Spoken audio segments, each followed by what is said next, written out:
Welcome to Fright Night. For real.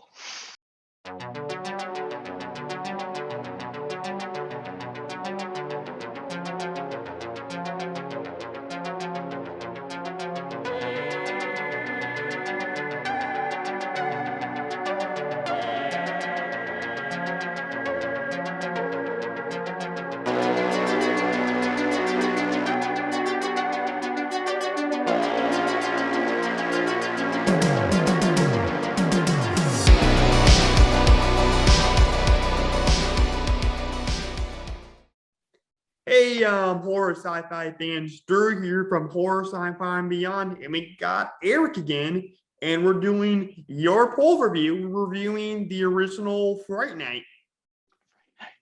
Yep, you excited for this? I am. I watched this movie a lot as a kid, so I have very fond memories of this movie. Oh yeah, yeah. This is definitely probably a hidden gem as far as like 80s horror goes compared to like some other stuff.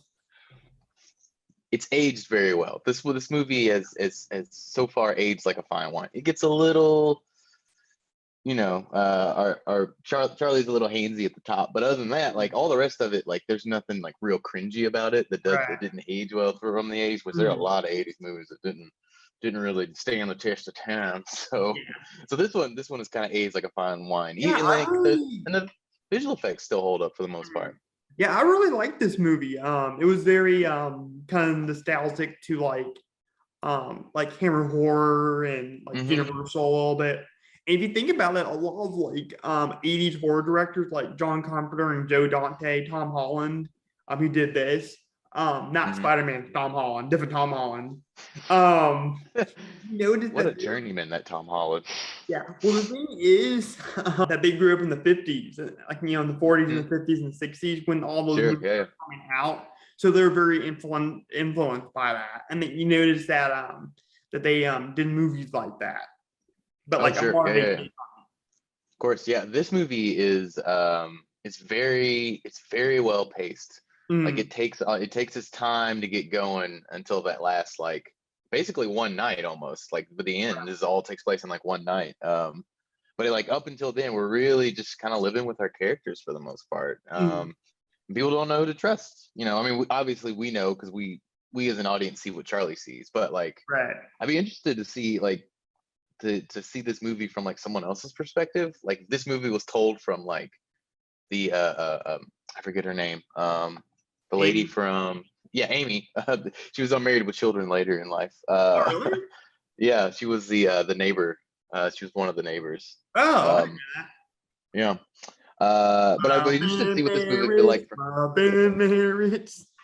really took a went up for after Fright Night, right? Mm, But yeah, no, like I think this movie holds up pretty well. I mean, it's essentially like Rear Window with a vampire in it, yeah, basically. essentially.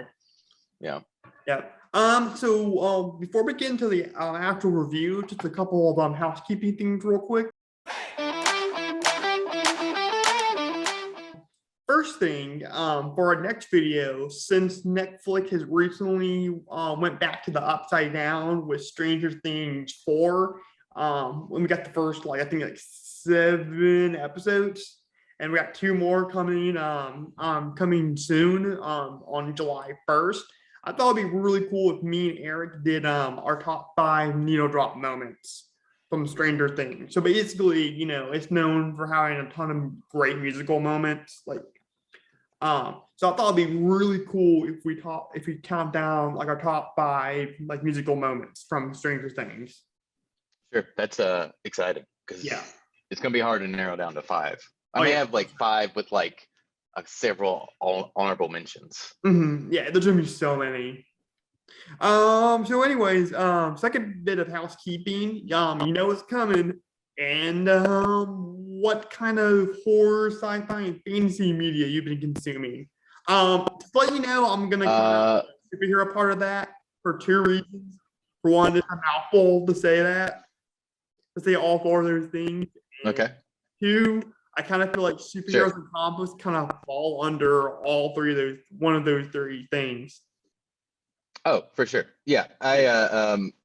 I I think they definitely fall into the sci-fi area of that whole conversation. I've actually seen quite a bit, so I'm gonna rattle off a bunch of them, and I'll only talk about like maybe two. But so I was stricken with the COVIDs for like a week, so I just like laid in my bed and I watched a bunch of movies. So I watched all the Marvel like TV shows up through Miss Marvel. I haven't seen it yet, but so I watched all those. I saw I saw You Won't Be Alone. I saw Night House. I saw Old, The Wailings, Saint Maud, Lost City, Nosferatu, the original and the remake in the 70s. I watched Titania. I went and saw Doctor Strange. I saw Maverick. I saw Bob's Burgers movie, and I Do you saw like Maverick? Crimes of the Future. I will say the first hour of Maverick is fine. It's fun. There's a lot of nice throwbacks. There's like remember this sort of things, and there's some like cool aerial stuff. But the last 40 minutes, chef's kiss. Yeah, that was amazing. The whole thing was like it was like yeah, no, it was like A New Hope meets like a Mission Impossible movie. Well, I love the part when Tom Cruise is crashed in like the middle of like the woods, and then like Rooster comes saves them from that helicopter, and then like he crashes, and then it cuts to like him like running in the woods doing his Tom Cruise one, and then that was a funny moment. Got to do that run. Yeah. But of the ones, the other one I wanted to talk about was Crimes of the Future, which is the new Cronenberg movie that's out. Oh, really? Do you think it's going to get a wide release? Wait, what'd you say? Sorry, is it going to get a wide release? Yeah. No, probably not. It's already like kind of floundering in like limited release. So I only played here at like one theater in Little Rock, and I'm pretty sure it's already gone. But I would say worth a watch. It's weird. I mean, it's Cronenberg. Definitely weird. Yeah. And it's definitely a bit sickening, but not as bad as I thought it was going to be. It's basically all like Cronenberg took his whole like filmography and just kind of mashed it into one movie. And that's Crimes of the Future. Yeah, so yeah, is it like super gory or like? It's not super gory. There are just a lot of things that are really messed up that happen. Okay. And I don't want to spoil it. Yeah. So give it a watch. What have you been checking out? Like you, a whole bunch of stuff. Yeah. So I'll give you the highlights real quick. Of course, we just talked about Stranger Things. Really enjoyed that. And then been watching some Obi-Wan Kenobi, really liking that. Oh, I haven't started it yet. I've been on the fence. I kind of been waiting till they all come out so I can just binge them all at once. I've heard mixed things. What else have I been watching? One thing that was really cool, and this is kind of more fantasy, obviously. I got an opportunity to see the timeless classic, The Wizard of Oz, in theaters. Oh, nice. Is it the new, like there's supposed to be a new version that's been like gone in, they went in and crisped it up, like they went in and like realigned the color. So like the color's been off for years, so it's all slightly blurry. Oh. I don't know. Well, I haven't seen it in a while. I don't just I didn't really notice. Sure. I've never seen it in theater, so that's something. Anyways, so I saw that, and then that night, I was like, I'm in a Beetlejuice mood. Okay. All right. Because I don't know because I was in Target, and they had a bunch of like mostly Warner Brothers movies with like these these cool slip covers with like an image from a movie. I don't know if you saw those or not. I haven't seen those, but those are my weakness. Those are my Achilles heel. Like anytime they put those out, I'm like, I want all of them. Yeah, so I got the Beetlejuice one. I don't have it on Blu-ray. My mom has it on DVD, but so it's good to buy movies that we have general in the house, so it's just that movie. But I don't have to buy it. I already have it. So I bought it on Blu-ray. It comes with a slip cover with Beetlejuice or Beetlegeist's tombstone with the skeleton. That's pretty cool. Pointing down to it. Yeah. And then there's a quote at the bottom of the movie. So I watched that. Probably one of my favorite horror comedies, like between that and Young Frankenstein and Ghostbusters. Ghostbusters is fine wine. It always ages well. Yeah. And then of course I watched Jurassic World. I went to go see that. How is Jurassic World? I've been wondering. I will say the first two, like the first half and the second half, feel like completely different films, but in like the best possible. Okay. But like that's not Okay. like I like the first half. Like the first half, like felt good. Like it felt pretty cool. It felt like kind of like Jason Bourne is Sure. kind of Mission Impossible, a little Uncharted in there for good measure. And that was cool to have that in like the Jurassic Park universe. But this is the last one in this trilogy. Right. So I think the second half was more kind of like what I wanted, where it's our characters stuck in the jungle, Sure. being chased around by dinosaurs, and that's more what I wanted. Okay. Was it better than Fallen Kingdom? Slightly. Ooh. I think Fallen Kingdom had way better kills, or more consistent better kills. Because like in this one, the new one, there's like one kill that I thought was like really memorable, and it was awesome. Like it was like I will say who it was. I gotta say it was definitely Poetic Justice for sure. Yep. So that's what I've been watching.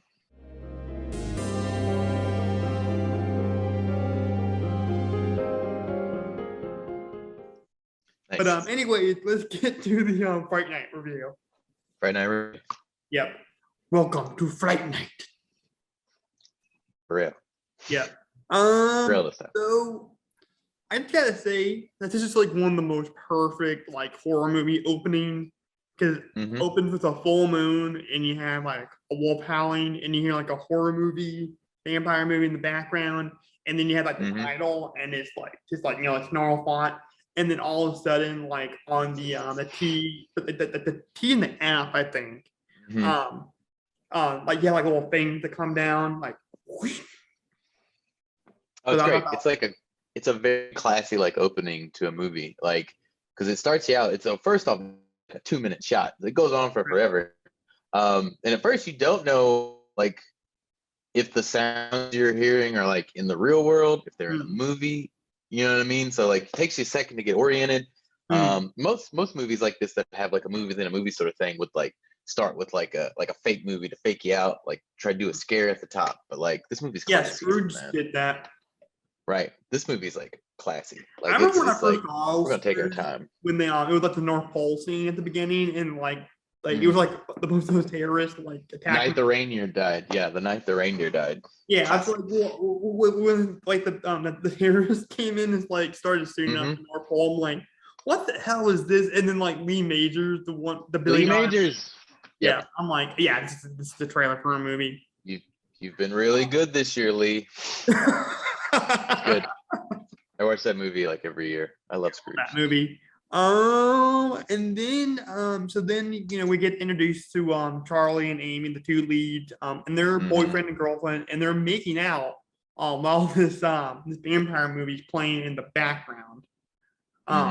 Which is kind of a funny scenario. Oh sure, yeah. They would put on these horror movies. I gotta say that was definitely Netflix and chill before Netflix and chill was a thing. Like way. Oh yeah, people were just like getting down to this like old man who used to be in like camera horror movies from like the 60s. I guess it's just aphrodisiac for all the teenagers in town. Yeah, like it's like just think about like Charlie's mindset. It's like, well, I want to have sex with my hot girlfriend tonight. I want to throw on some Fright Night with Peter Benson. But maybe that's what works. I don't know. Yeah. Well, I don't know. They ever said that if Amy was like a horror fan or not. Yeah, I don't know if she's into it. I'm pretty sure it's Charlie who wanted to put it on. And I think like most drive-in, like you in the olden days, you would put on like a scary movie so that the person you went with would get scared and like snuggle up next to you, and then you would hope to get like a kiss. Well, that's what a lot of advertisement for like. That's false advertisement? No, that's why, because like if you go back to like the William Castle like spook shows, when they had like stuff actually come out, like the advertisements were always like ladies bring your boyfriends to protect you, right, to break the men from the boys. It's gonna be too scary. Yeah. But I guarantee you that like the men were just as freaked out as the guys. Oh yeah, I mean if there's like a buzzer under my seat that shocks me every time, like yeah. We can catch a bunch of crazy stuff. Yeah. So yeah, like we said, we find out that Charlie is a the horror fanatic, and and so he's watching his Fright Night. And you have this guy on there named Peter Benson, played by the classic British character actor Roddy McDowall. Cornelius from Planet of the Apes. Yeah, well, he's an actor slash like horror host, kind of like Elvira or Joe Bob. Sure. Yeah, where he does all these these cool like skits, in between the movie that's being shown on TV. That was a really big deal back in the day. Sure. Yeah. No, especially in like the 50s with like Vampira and Zach Dylan.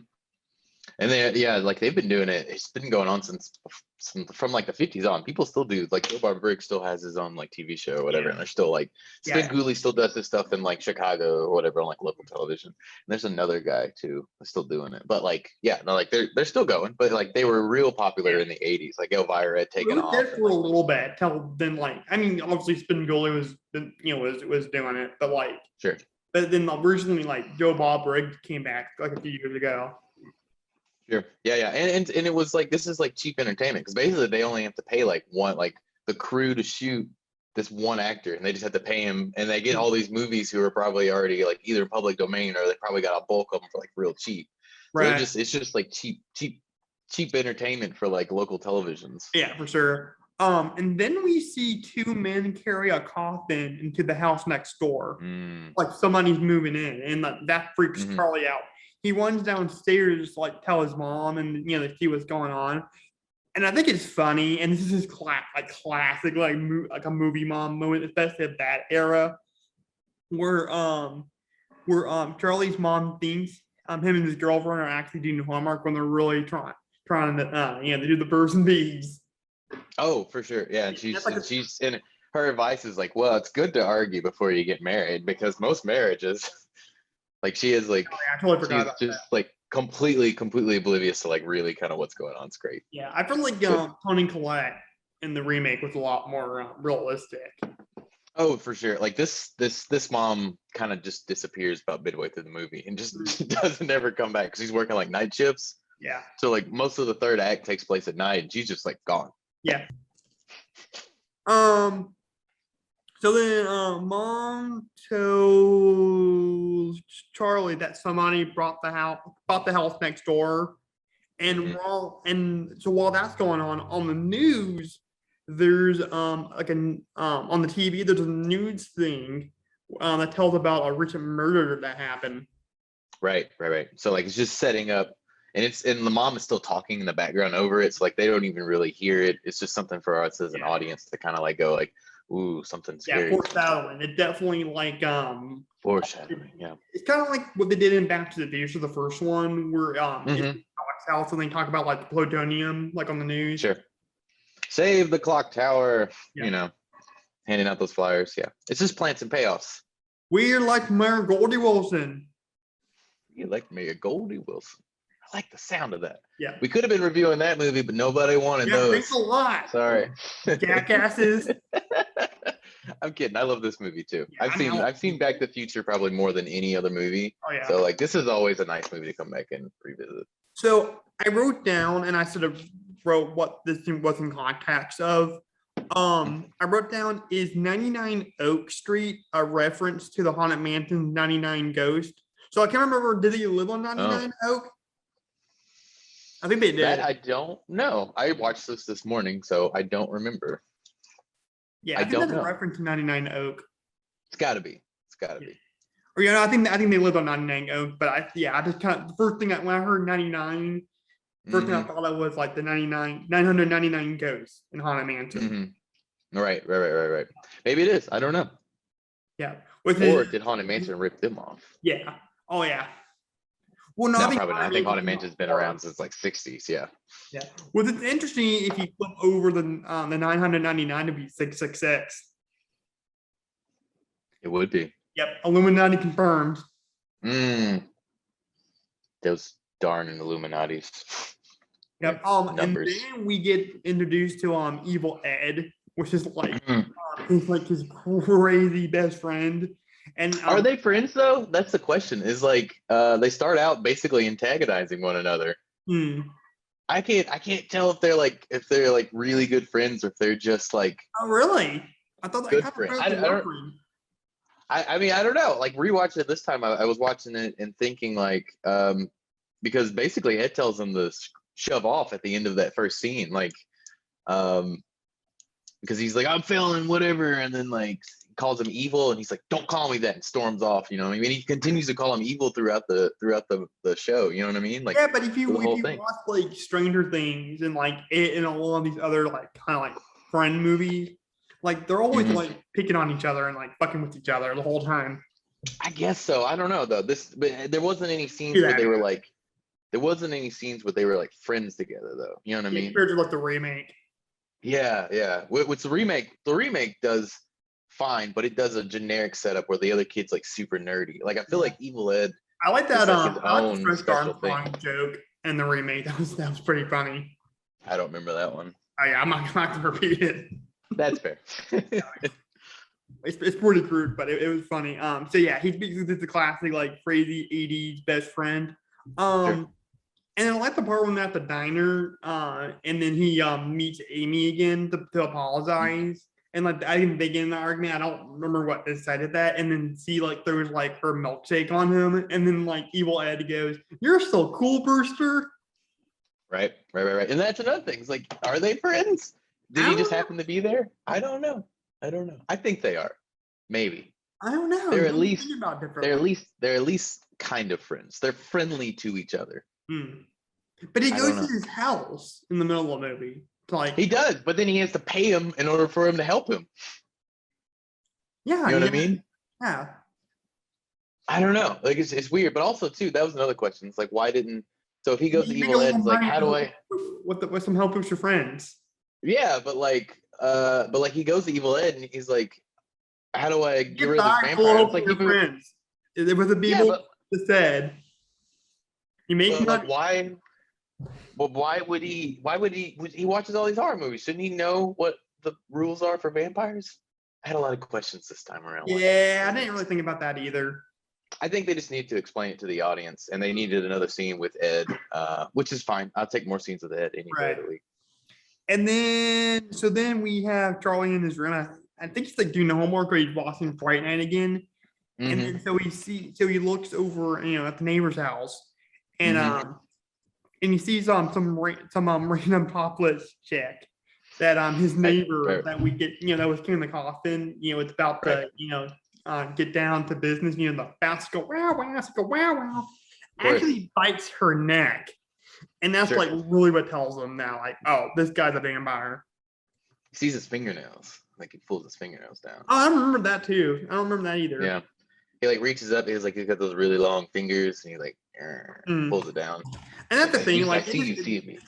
and that is like one of like those classic like '80s like movie things. It's just like just gratuitous nudity scenes. Oh sure. Didn't need it, but it's fine. Yeah, I I mean, think that one's a little more I can say necessary no. because it's a vampire seduction and all that compared to like The Friday the Disney, of 13th. course. Right. Oh yeah. Well, I mean, also too, at the end of this, only thing that was going through my mind is like, Charlie's just a peeping Tom. Like, what's he doing? So with Charlie's meeting with Peter Benson, he gets fired because the younger generation isn't into vampires anymore. And he basically says the line, all they want are demented madmen running around in ski masks, hacking up young virgins. Right. Which is a great, like And then a after that, commentary on like all the slasher movies of the day, basically. yeah, just making fun of like the Friday the 13th and the Michael Right. Myers and all that stuff. Mm. Leatherface. Right. Oh yeah, for sure. And this is like a one-off thing. And like, the wonderful part about like the Peter Vincent stuff is that Charlie thinks he can somehow help him. Like he's just an actor. Like I don't know why he became so convinced that Peter Vincent was going to be able to help him. Yeah, He ultimately does, which makes a lot of sense as to why he could. But yeah, like, well, it's kind of that little kid mentality, like. oh sure. Yeah, it's like when you see like Superman, you believe that Superman's real. Right. But I wonder if this would have played a little differently if it was like a kid. Like what if it was like a 13 or 12-year-old kid and there's a Right. vampire next door? I wonder if they did a remake like that instead of like a teenager. You know what I mean? Yeah. I will say with the remake, it did not feel like a cheap knockoff remake like Halloween. Oh yeah, Yeah, no, this or whatever. like the remake is solid. It's a solid But it remake. actually felt like it's a standalone like kind of movie.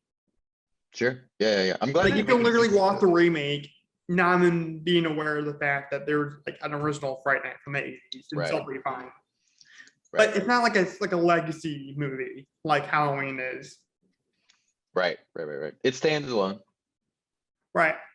And so with Peter Benson being an actor, there's actually like a fake horror movie title drop. Because he says one of his favorite movies was and this is funny considering who the actor that played this character, all prim and proper British, Sure. Ronnie McDowell. And his favorite movie that this fictional actor character played in was Orgy of the Dam. I think Orgies of the Dam is a movie too. No, it's Orgy of the Dead, and that's a Oh, Wood produced movie. oh, that's right. Yeah, he I he have. produced a bunch of like skin flicks, like in the later part of his career, because he was for the kind of like sci-fi movies. I'd watch those movies. He should put those out. Jerry, where did he get his name? Was he born? Was he a vampire born with the name Jerry? Was he turned? He Is had to be. that like a fake He name? had, he, I, he had to be.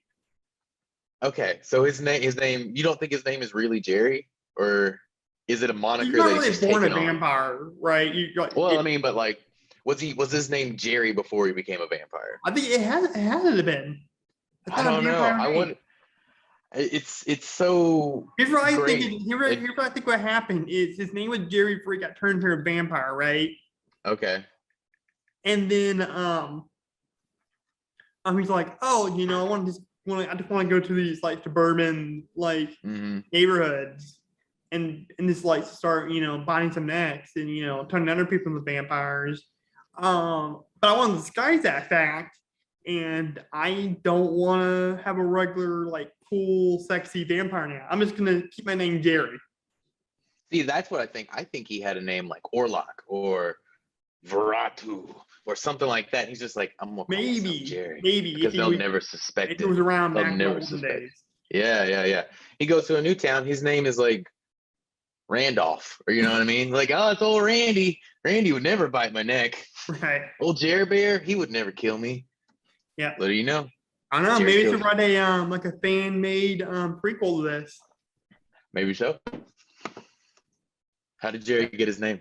Yeah. Yeah. Go figure. His name's gonna be like the Strat or something like that. Right. You I like mean, yeah, copyright it. it's one of the wonderful things I love about this movie is that it is kind of unassuming, in that before now, like all vampire names have been like super ornate, very like old world Middle Eastern sort of Yeah, like very unique. Eastern Europe's. Yeah, yeah, yeah. And now it's like Yeah, Jerry Dracula stands out. Like Dracula's a name that stands out. Nosferatu. You know what I I gotta mean? say one of my favorite like aspects of the remake was how must have been asshole Peter Benson was. So, like, Yeah, it is yeah, very different than how it is here, where he's like a right. horror host slash actor. And Sure. here he's like he's a musician, not musician, Hmm. Magician. But he musician. looks like Chris Angel. He looks like Chris Yeah, Angel was like the rock star yeah. magician. And his whole theme in his magic show in Vegas is like vampire thing, like very inspired by Right. Hammer horror, with that's kind of a nod to this, to the original Fright Night. Right. So like he's like a complete like this like skeptic about and he's a complete asshole to Charlie, and he you know so of course it's the whole thing where Charlie goes to Benson to to get Hmm. help, and he and he of course finds out he's a fraud, as well in that Of one. course. um Right. and then Peter Benson and Charlie goes so like how do you know like how to kill all these vampires? And then Peter Benson's go, yeah, like everybody else, like books and movies. Like, do you think I'm really hang out with like Dracula? Like I had tea with the Easter Bunny? Like fuck off. Right. And that's the question I kind of have with this movie too. Is like if Charlie's watching all these horror movies, maybe he's not even really watching them. He just uses them. He just watches them with his girlfriend so they Yeah, can he's make doing the out. Netflix and chill So thing. that would make sense. That would make a lot of sense. We solved it. Great.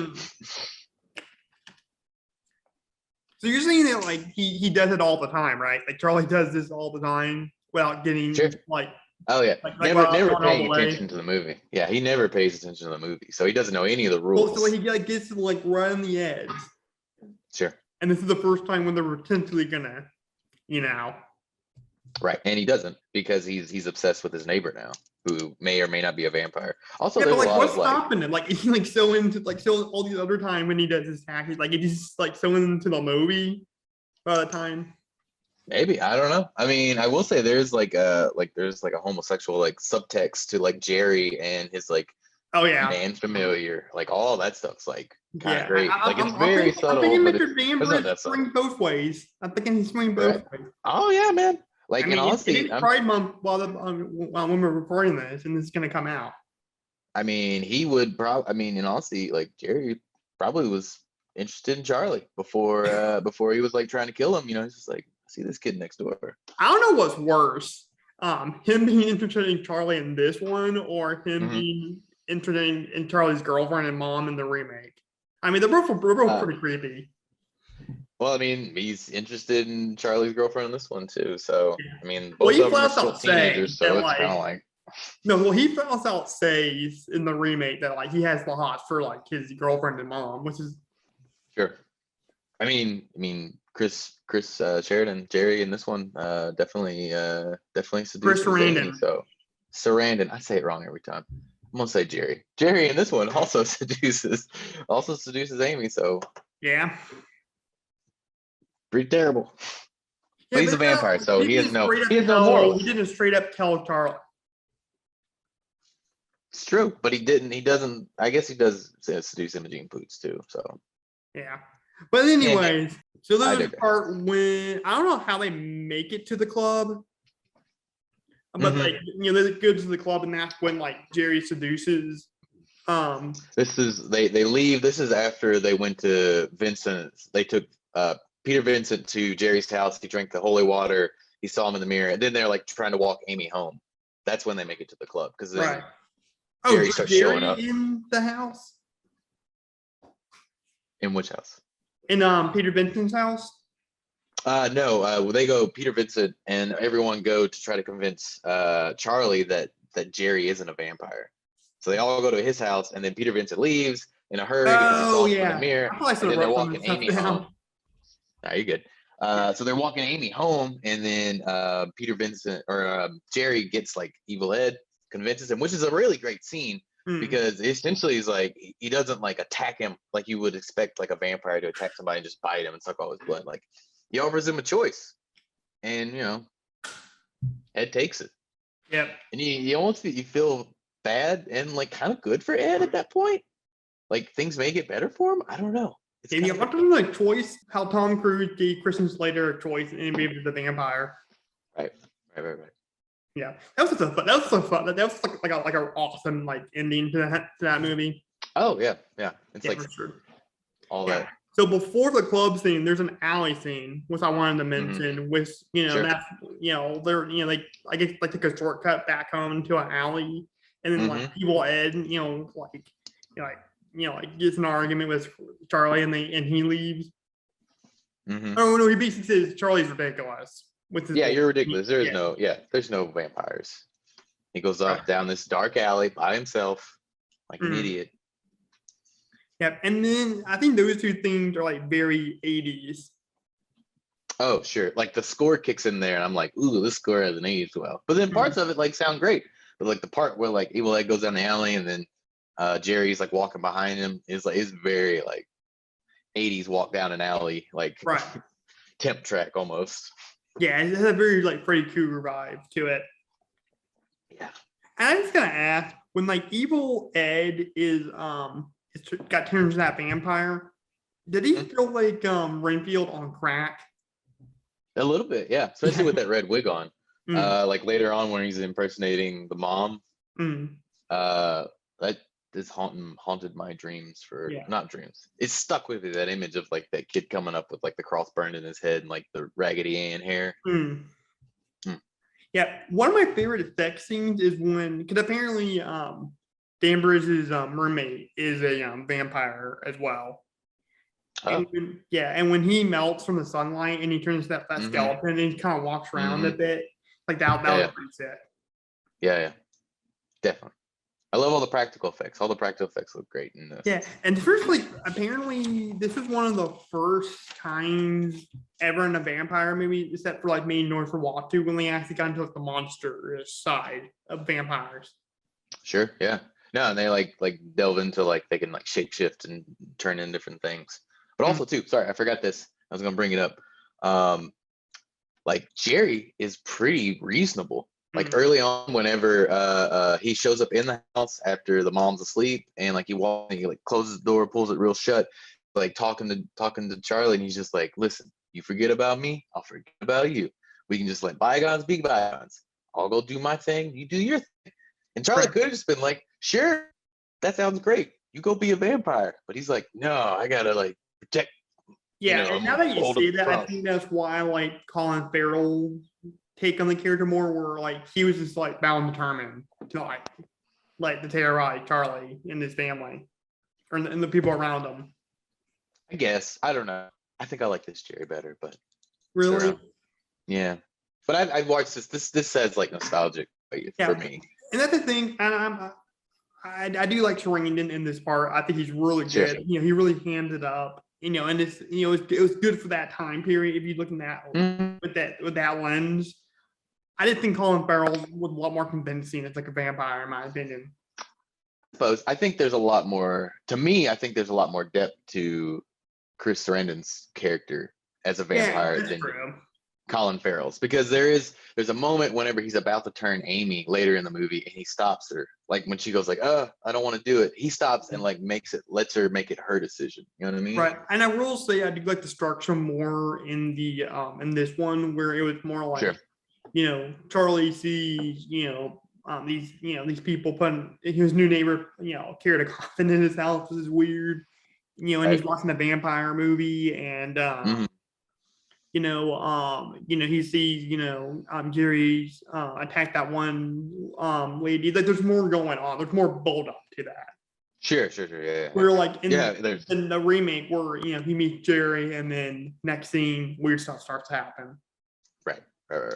They take their time. It seems like they take their time with this one. One, probably because it didn't have a big budget and they couldn't afford a lot of special effects, especially not a lot of like 3D effects like the remake has. But I mean, I like both versions. I think if you want to have a double Fright Night feature, watch Fright Night and the Fright Night the remake.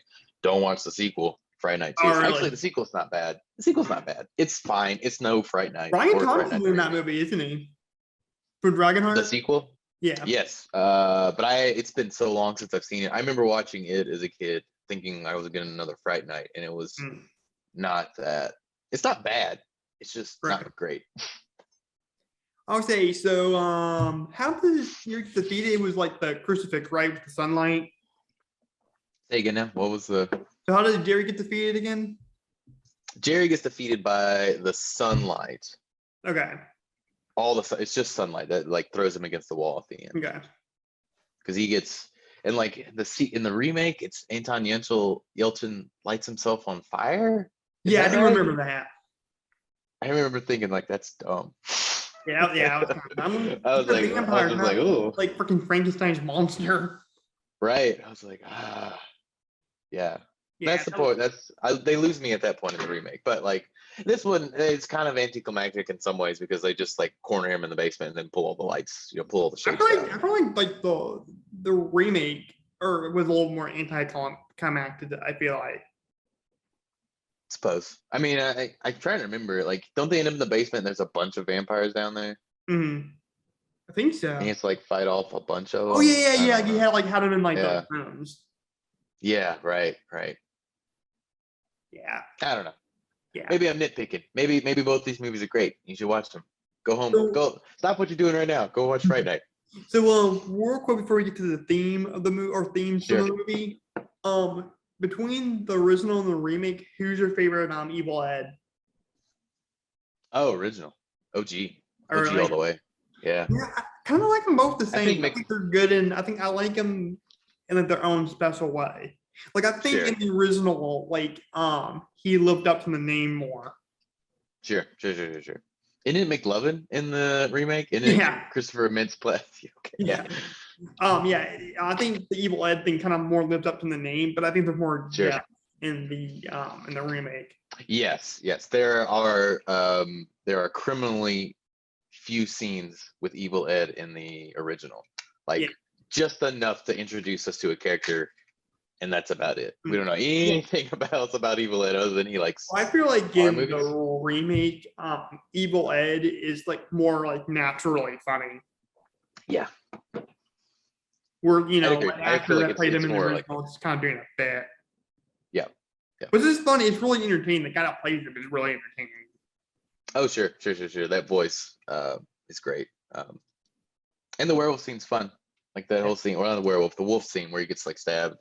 I really should have brought this stuff down. Like, it's all good. I mean, basically, we're coming to the conclusion that you should just go watch Fright Night. Yeah. Stop what you're doing right now and go watch it because it's pretty great. Anyways, let's get down to theme because we need to wrap this up.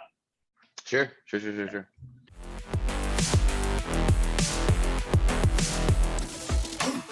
So I'll let you start. What are some themes that you've found in this movie?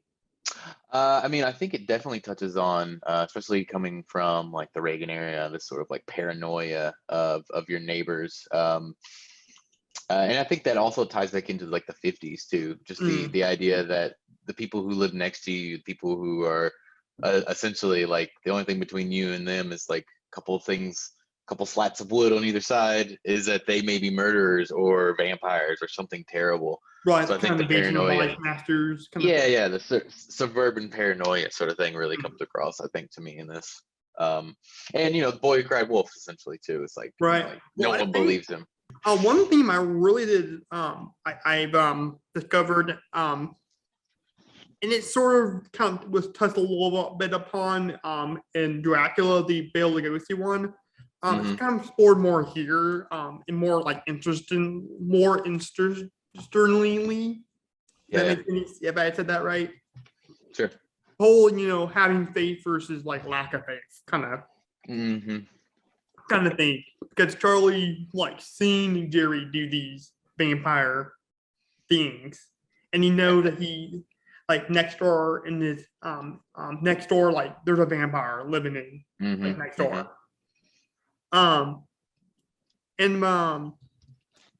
And then Peter pretends to be a vampire killer because he's in this actor, so therefore he did not believe in vampires. Sure.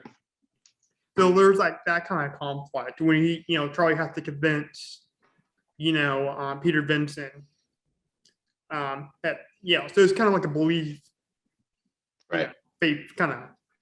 Oh, of course. I mean, I think the interesting thing is that this doesn't deal with sort of religious belief. It is just it deals with the belief that there is a vampire and that this will work against him.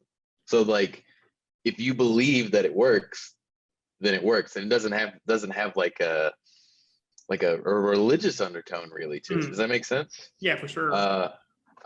Which I thought was interesting, especially like on this rewatch. I was just like, I never really like put those two together before. Because essentially he's just to convince them that they're real, and that it wasn't anything that like God, the crucifix, those things are what's power. It's the belief that the vampire is real is the power. Yeah, for sure. One thing, and I think this kind of goes, into like a bigger theme, what I just said. Sure.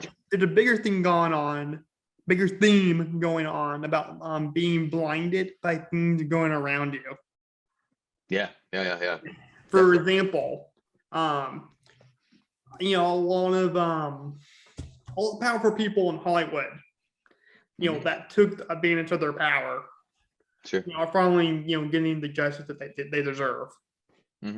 Like a lot of that stuff is starting to come to light. Like, with the Harvey Weinsteins of the world and the Bill Cosby's of the world. A lot of injustice. It's not just that. There's a lot of this injustices. For the longest time that's been going on, and have been really know what they're talking about, or think are coming to light and being. Right. like a lot of homophobia and like racism. So I think that a lot Of of that course. stuff is going. Um, Right. I mean, and that ties into Jerry and I forget his name, his familiar's relationship. Ties into like his sort of like acceptance and welcoming in of Ed, who himself could be considered to have some sort of, homosexual undertones to mm, him. So, I mean, the idea that the vampire is almost a good guy in some ways, is less judgy than the rest of the people in the movie, right, and I watched a is really interesting. interesting video recently. He was talking about like the sexuality of like the character of Dracula and how he kind of a lot of the time he kind of skirts between the line of like like being bisexual and whatnot. Oh, sure. Yeah, yeah, yeah. And then like with the whole vampire kind of thing, like there's a lot of like sexual freedom that these stories kind of explore a lot of the time. Of course, hedonists. They're not hedonists, but they're just like basically a vampire can come and do his way. Their moral compass has kind of been changed because they feed off the living. Right. Um, And I not that think not you can say saying that that like with Amy character homosexuals in the are movie no moral too. compass. Of course, yeah, yeah. Of Yeah, because there's a lot of things that she gets open to, like, course. yeah, for sure. Yeah, I think that was so interesting about vampire because like you have like the whole seduction side of it. Oh yeah, yeah, yeah, yeah. Yeah, I mean, this film was ripe for a remake where he tries to seduce Charlie. I don't know why he didn't do it I don't know why Right, Colin Farrell didn't seduce Anton Yelchin in the remake, but right, and I even think I'm still waiting on that one. for Coppola versus Dracula kind of explores things like that. Oh sure, yeah, yeah, yeah. And there've been other films throughout time that have explored that sort of the bisexuality of Dracula or Yeah, the or not just like vampires. bisexuality, sexuality in general. Oh sure, sure, sure, sure. I Yeah. mean, they talk about it quite a bit on stuff like you ever watch What We Do in the Shadows, the TV Mm. show? It's great. I First watched the off, first couple episodes. watch them all. They're good. All of them are good. They're amazing. Mark Hamill's in the second season. Oh, really? Yeah, but it's great. But they touch a lot of that sort of thing about the freedom of being a vampire is to explore and do Mm. try a lot of new things. Like you're immortal, basically. Mortal, like what's stopping you? Yeah. Do it all. Yeah, Enjoy yourself. like you're a creature of the night. Yeah, creature of the night. Yeah. Just like Rocky Horror Picture Show.